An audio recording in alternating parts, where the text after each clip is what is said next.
Good morning, everybody. I'm Kristina. This is Cassidy. We are here at the Missouri Botanical Garden, and we are here this morning in the Carver Garden. There's Carver, and we'll show you there are some water features in this area that are really kind of the star of this garden, where we have some lilies planted.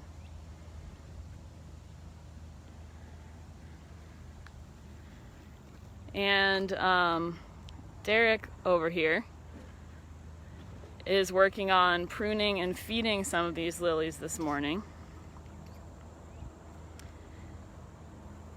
And the Carver Garden has been closed, but we are working now on plans to reopen this garden and some of the other areas that have been closed to visitors.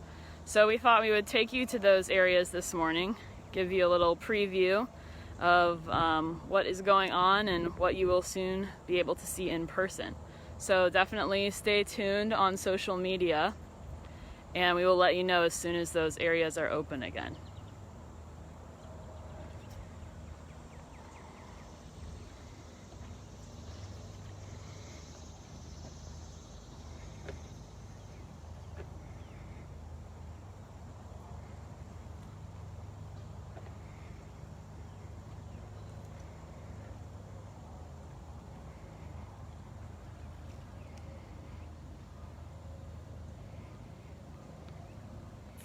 Here's one in bloom this morning.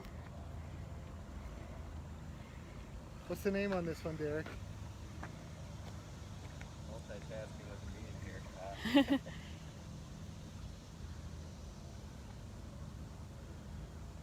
This is a new lily to the garden called Ultraviolet. It's a beautiful new lily to the collection. And you said there's 22 lilies this year that are all brand new to the collection. Yep, all 22 are on display this year so far. That also includes species of our conservation work as well. Cool. We have a few now. Fortunately, this flower gets composted, so a lot of people probably ask, what are you going to do with that? So, interpretation. Yeah, but there's new ones coming up. There's plenty of new ones for people to see. But when the garden does open up here, Carver does open, you would never see that flower. It'll be spent before you even come into the garden. So you'll see the new ones coming about. So Thanks. Awesome. Kristina, while we're here, I mentioned this garden area back here. So the Carver Garden actually has a neat feature in the back and on some of the side beds that are actually experiments. So Carver was a plant scientist who was studying crop health, soil health, and some of that same vein of research is at play here. So they're looking at wild crop relatives of grasses and legumes, beans, to see if there are plant species that we can use for food and for agriculture that can be used perennially instead of replanted every year. You know, corn being a prime example of it's planted one year, then taken out and then planted again the next year. And so these beds back here are sort of playing off of that and seeing if some of these wild crop relatives can be used in sustainable perennial agriculture. And the one that is nice and blooming right now is this rosinweed, and you can see that staff are coming out. This plant is probably about 6 foot tall, so they're coming out with these bamboo and they're staking them up so that you can see them a little bit more over here, what they look like when they're finished being staked. So this is a really cool place not only to see the water lilies, but also to learn a little bit about George Washington Carver and how some of the same things that he was researching are kind of being carried out present day with researchers at the Missouri Botanical Garden. Looks like Derek's got something else for us too. A fun thing to share. Taking an old leaf off of a Victoria. So a lot of people also never get to see the underside of it. But this leaf is immature. It's already spent.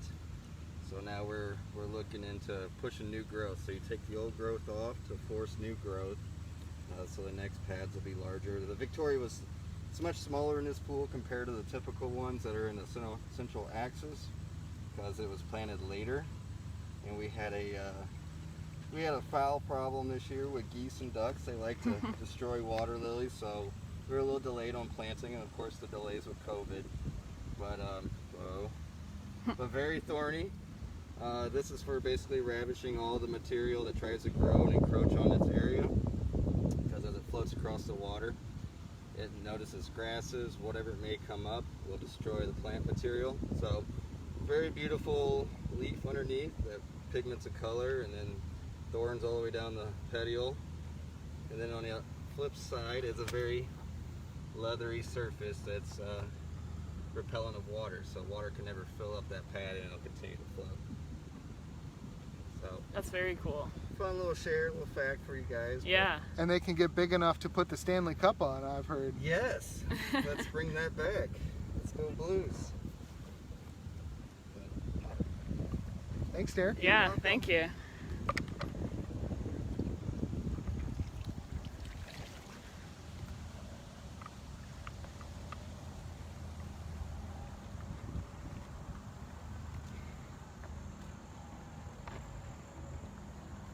Always like this water lily here. I don't know how close we'll be able to get from the shore, but Juan Visa.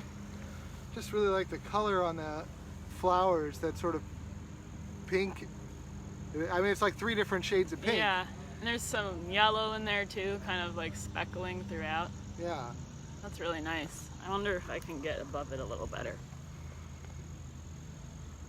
Now you can see that coloring a little bit better.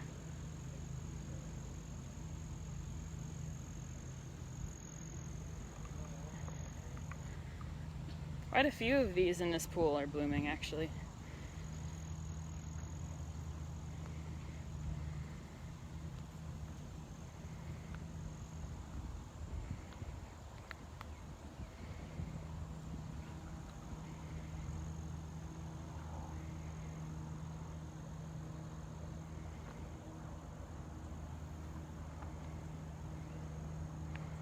The color of this one is really cool too.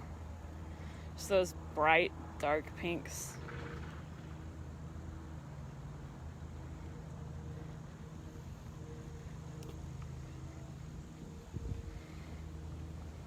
And as Kristina mentioned off the top of the tour, the Carver Garden is one of the areas that has been closed, that we're working to reopen and hope to have back open very soon.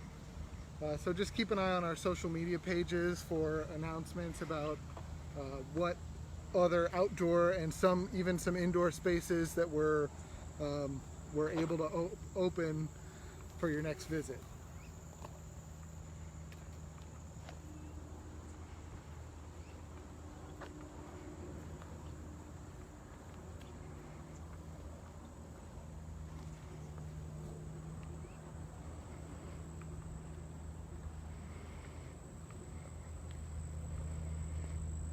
This is kind of neat over here. There are some of these in the Carver Garden as well, but this is okra. Oh yeah. You can see these pretty flowers with the little beetle in there. And then this is the okra that everyone is used to maybe in its culinary uses. And I think this is more of an ornamental variety. I think most people are used to that green okra. There's some of that over here too, in the vegetable area over there. But I see some papayas starting on these papaya trees. Oh wow. Let's go around and get a better view. And you can see I wonder if we can get close on one of the flowers too. Those are pretty neat. Oh yeah. So these are all papaya trees here.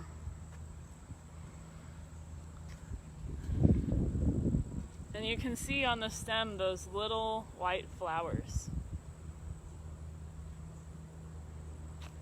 And over on this tree we actually have some fruit.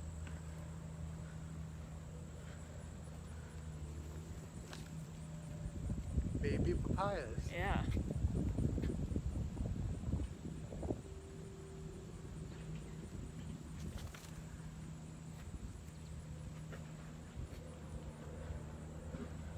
It's probably worth noting that papayas don't grow year-round outdoors in St. Louis. So these are out for display because it's nice and warm in summer. We have papayas in the climatron that are year-round. Here's some more fruit since we're talking about it. Oh yeah. Cucumber here on this trellis. There's a little baby cucumber coming in. Maybe some more. I know I have a few at home on my plants that are hiding in the foliage. Lots of peppers here. Yeah. Jalapenos.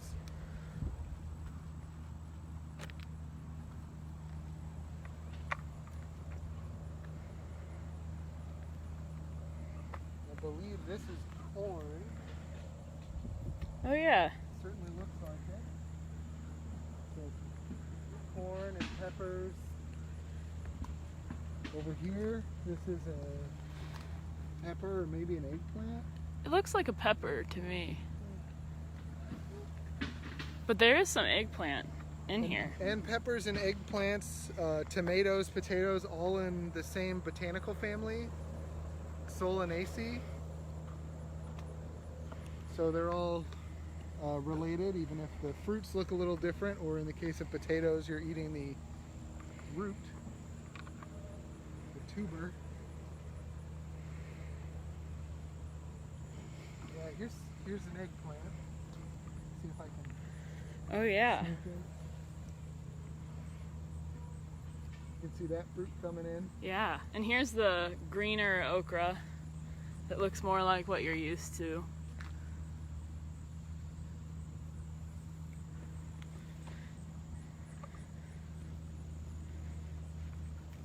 Tomatoes back here. They're all still green, but they're getting big. I spy a few red ones on that cherry tomato, but they're Oh, hiding yeah. in the back.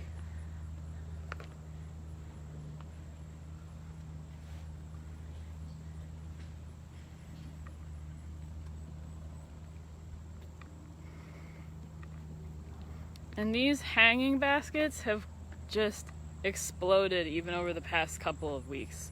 I know we were here in the Carver Gardens 2 or 3 weeks ago now, and these are just going crazy since we were last here. I love these.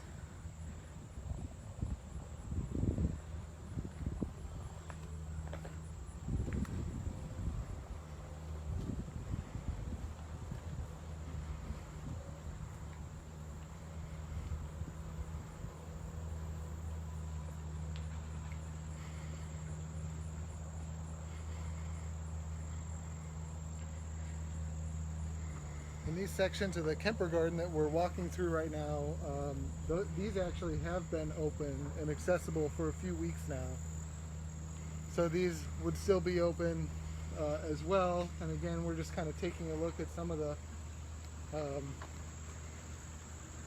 garden areas that have been closed that we're hoping to reopen soon.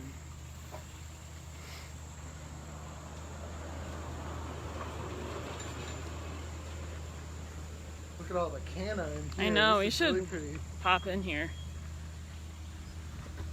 This is the other children's garden. So most people are familiar with the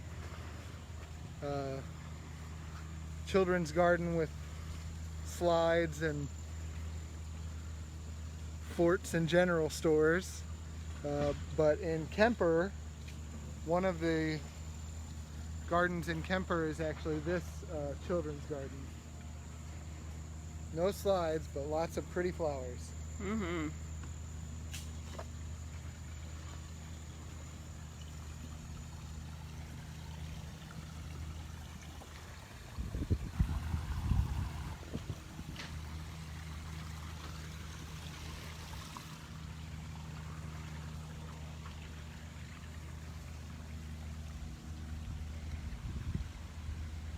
canna is something, I've seen this in my neighborhood all over the place.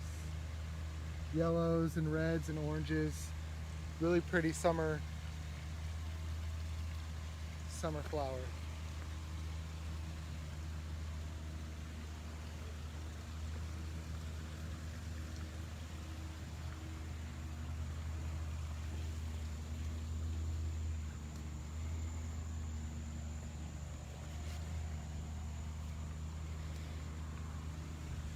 Looks like some kind of squash is planted on this trellis.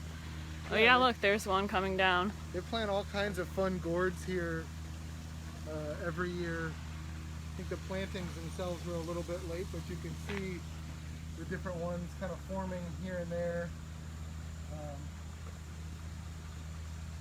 These big, giant flowers.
Well, coming here, you know, this we're closed on Mondays for deep cleaning, and it's also a chance for some of the on-grounds work that we could normally do side by side with visitors. It's a chance for some of that to be able to happen as well safely. So we have some of these areas closed off. Why don't we duck in here into the Chinese garden. Chinese garden.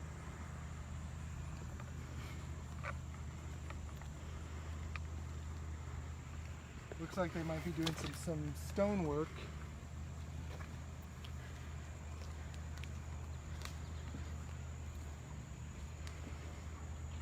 This is another area that's been closed off that we're hoping to be able to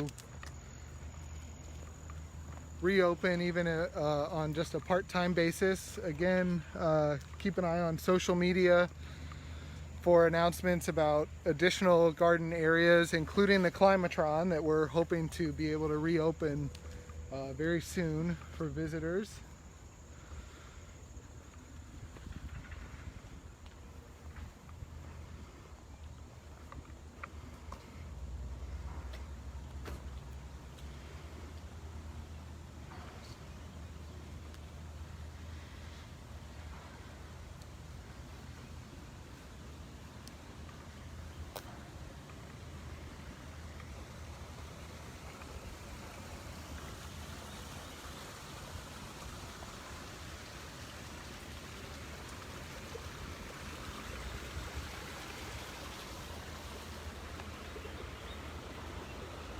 Lots of water lilies here in the Chinese garden, and a lotus as well.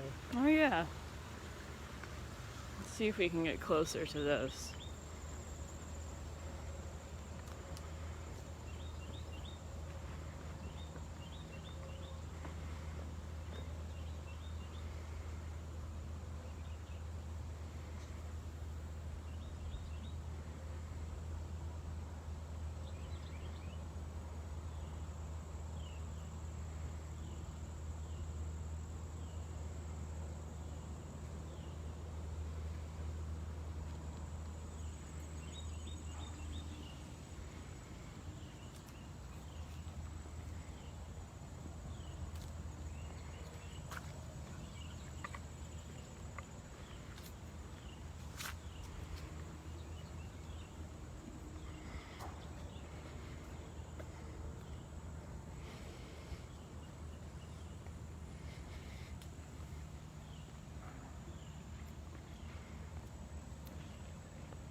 Look at the size of these banana plants Yeah, here. gotten really tall. These are hardy bananas that are planted outdoors here, and every winter they die back to the ground, or some people actually keep them in pots and bring them into their garage or indoors in the winter time. But these are out here all the time, so in the winter they die back to the ground, and then you can see when the heat of the summer kicks in and there's lots of sun, these plants just take off. I'd say that some of those leaves are 20-25 feet off the ground. Yeah. And again, these all died back to the ground this winter, so that's quite a bit of growth. Yep. No fruit on these. We're here in March and they were stumps. Like not even a foot high.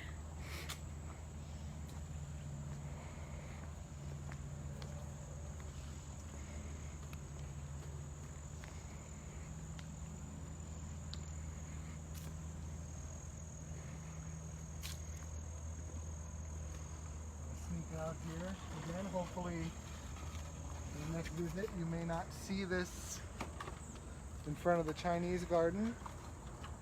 Hoping to be able to reopen this to visitors on a more regular basis.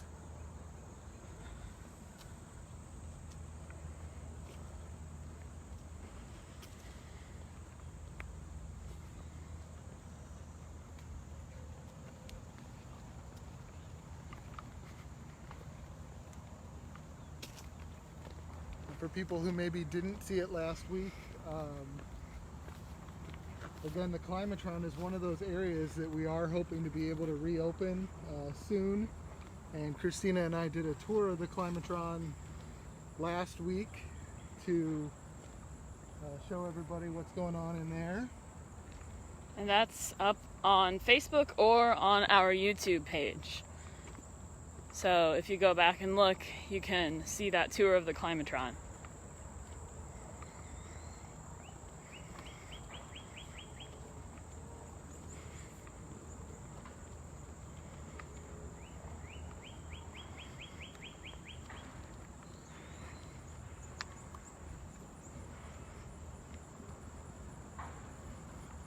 Lots of Rudbeckia here, black-eyed Susan.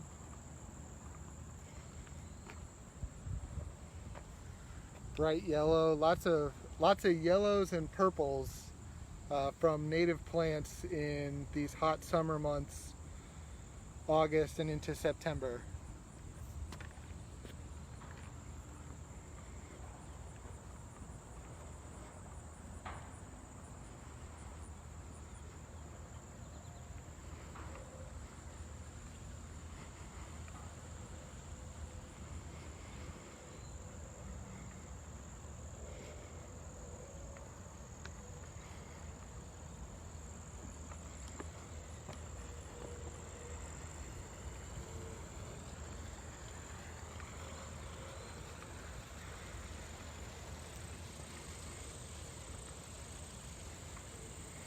And we're here in this is the Layman Rose Garden.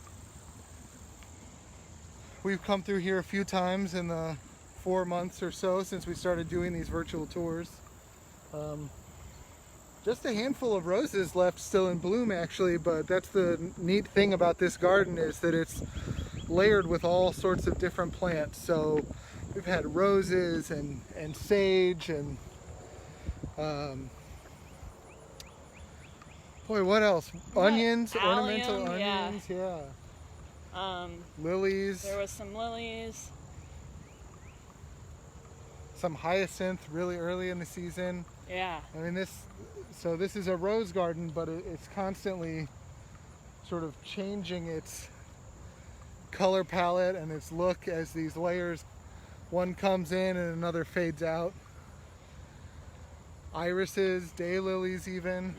Azaleas over here in these bushes. So many of them had their moment and then they just sort of greened themselves into the background.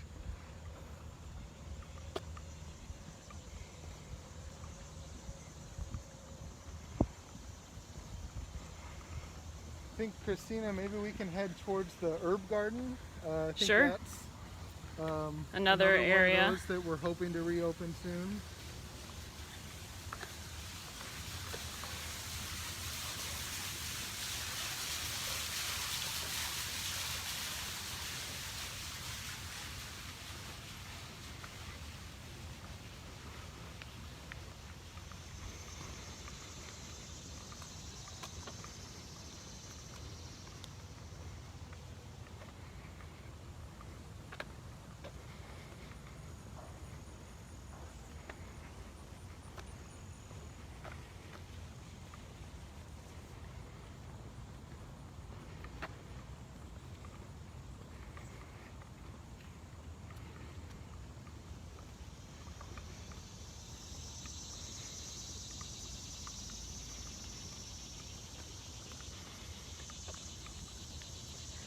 And for those of you who are watching from afar, it's an unusually cool day in St. Louis for August. I think the high today is 75. It's pretty Beautiful. humid, but you don't usually get this weather. And it's supposed to be pretty cool all week, so I think it would be a great time to come visit if you haven't gotten the chance yet because of the heat. So this herb garden is, as we just mentioned, one of the areas that's been closed, but we're hoping to reopen it very soon.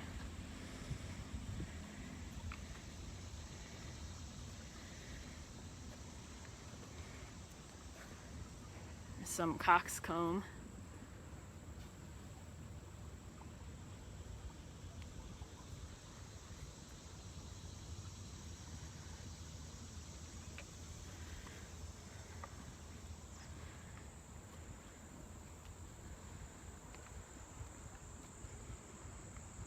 I think this is my favorite bed. It's a little too overcast to be able to use the sundial, but I love it because It's all time themed. the sundial is surrounded by time.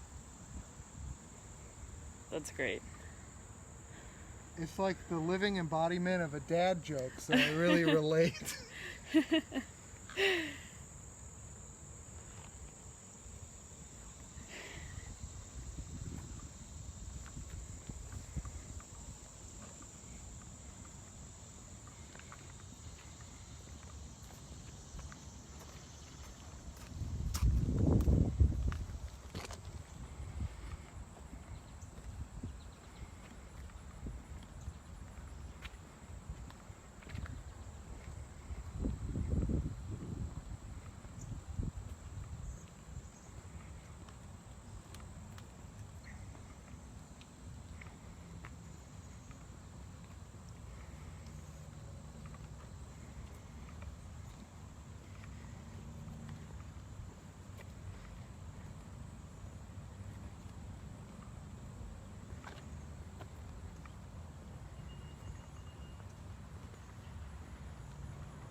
And now we're headed towards the English Woodland Garden. We're going to go underneath this big pumpkin ash here. I think it's such a cool tree. It's got these really deep grooves in the bark. Those are This one here. really distinct. And you can see how deep those grooves are on this pumpkin ash.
thing we can search for while we're here in this part of the woodland is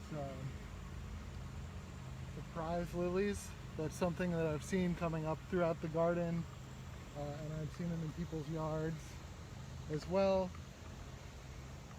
I think I see some. Oh yeah. Right over here.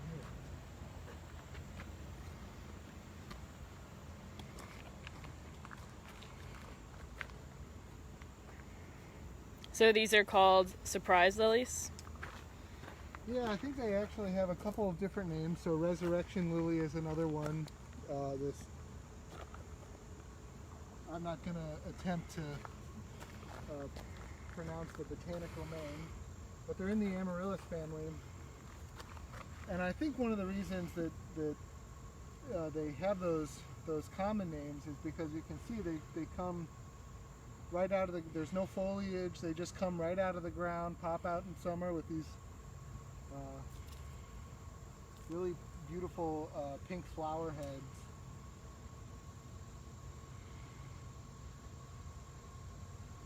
So that's something I've noticed in my own neighborhood, and then as well I know there's I've seen a few on our tour in the distance today, but I know we have a few little patches of them here in the English Woodland Garden. So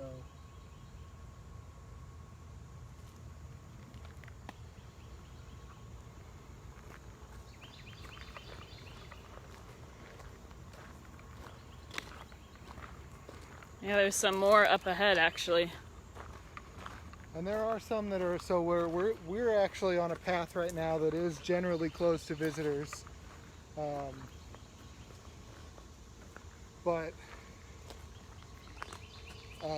some of the main paved walking paths in the English woodland are still open to visitors and will be open on your next visit.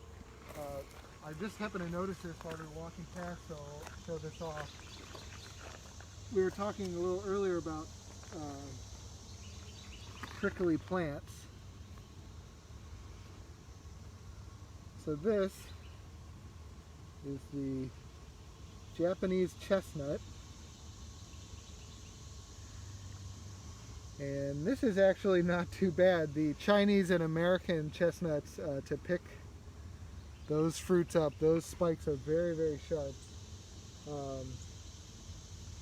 And the garden actually has a few different varieties of chestnuts. The Japanese one is here, and there are some Chinese chestnuts. And we have a Missouri native chestnut relative called the Ozark chinkapin, Castanea ozarkensis.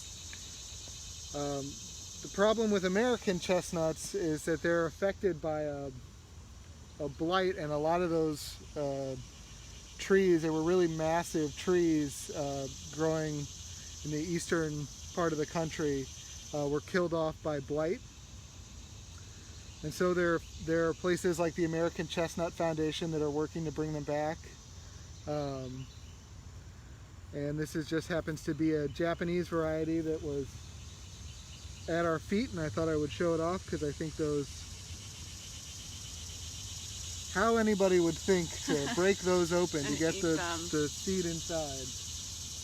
I would just leave well enough alone personally.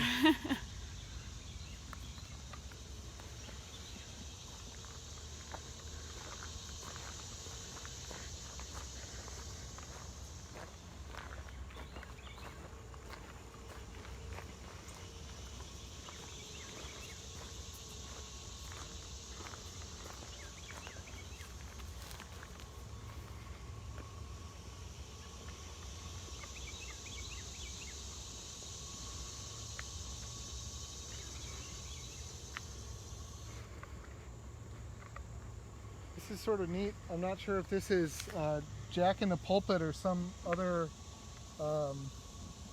member of the aroid family, but you can see these fruiting stalks here. This is really a noticeable feature of aroids. So Jack in the Pulpit is one that we featured on a tour once or twice earlier in the spring, but the aroids, after their inflorescence, have these neat little fruiting bodies that this sort of looks a little bit like kernels of corn, but I wouldn't eat those. But they're really noticeable here because they just have this bright orange color and they're sticking up on stalks out of the ground. Makes them really easy to spot here.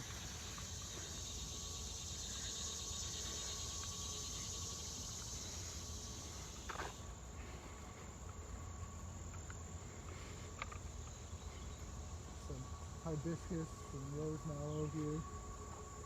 It'd be a little difficult for us to get close, but you can see those big white and pink flowers.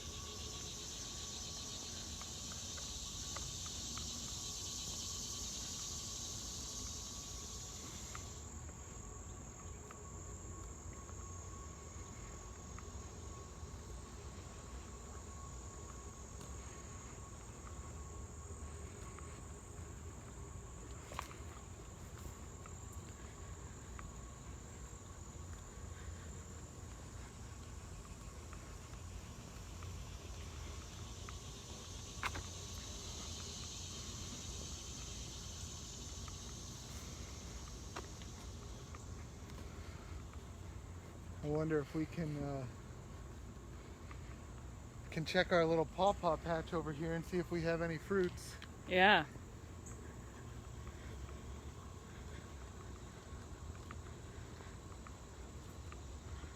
Probably wouldn't be very big yet. And this particular patch doesn't get a whole lot of fruit to begin with. So pawpaw is a Missouri native fruit tree.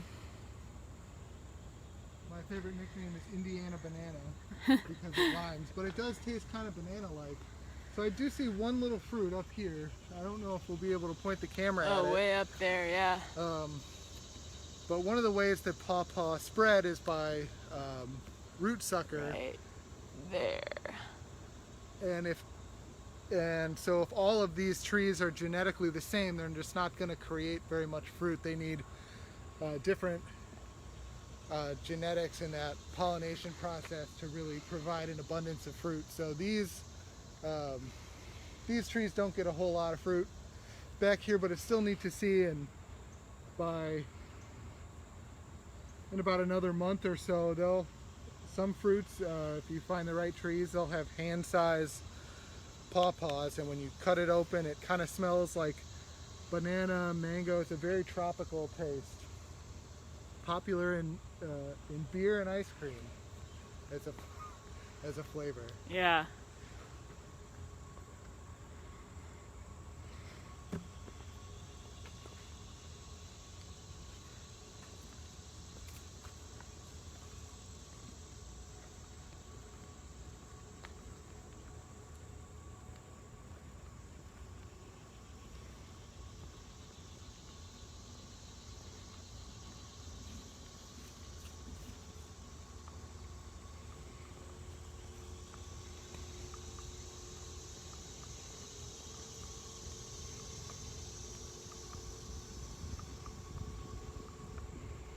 Maybe we can make our way over to the Boxwood Garden, see what is going on in there. Yeah, let's give that a look.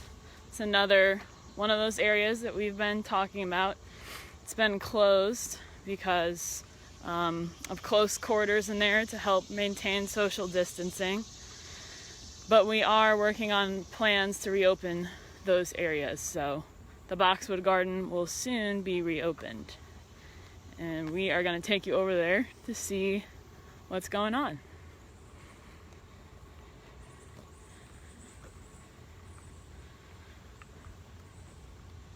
I hope the microphone is picking it up well enough, but in the intermittent silence while we're walking through the English Woodland Garden, you can really hear these waves of insects just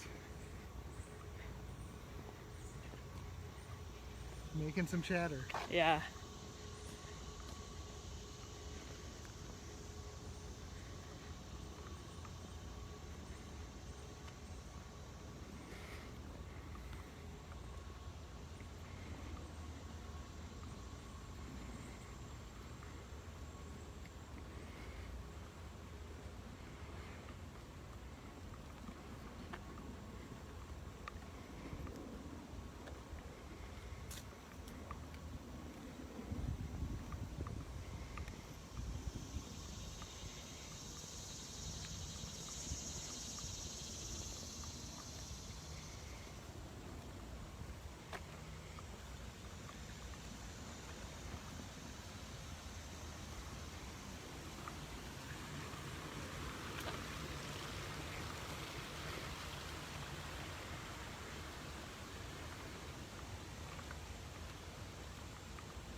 So you can see some of those plantings within the boxwood bushes.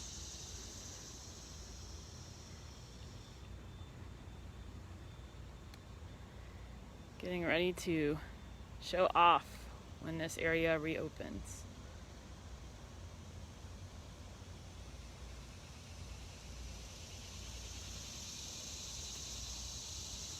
And as we've mentioned a few times, just keep an eye on social media, Facebook, Twitter, Instagram, and as we are able to safely reopen different areas of the garden, we'll have that information online and our website as well.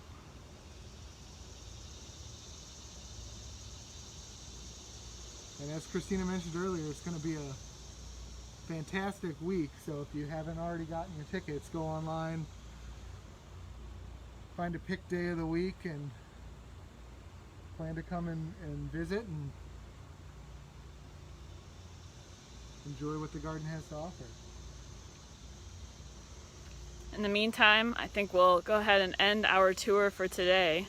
So thank you guys for coming along, and we will look forward to seeing you here this week.